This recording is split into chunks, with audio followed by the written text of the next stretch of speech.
Hi guys, welcome back to a new episode of How to Log In. Today in this video, I'm gonna show you how you can add friends on WeChat.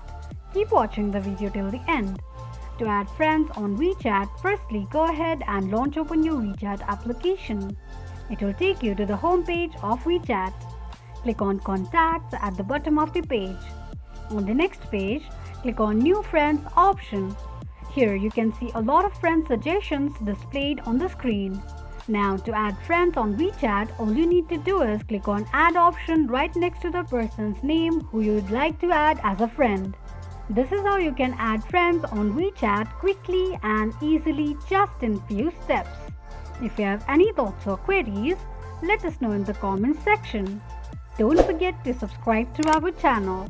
Also press the notification bell icon so that YouTube will notify you whenever we post a new video. I hope this video was helpful to you. Thank you so much for watching.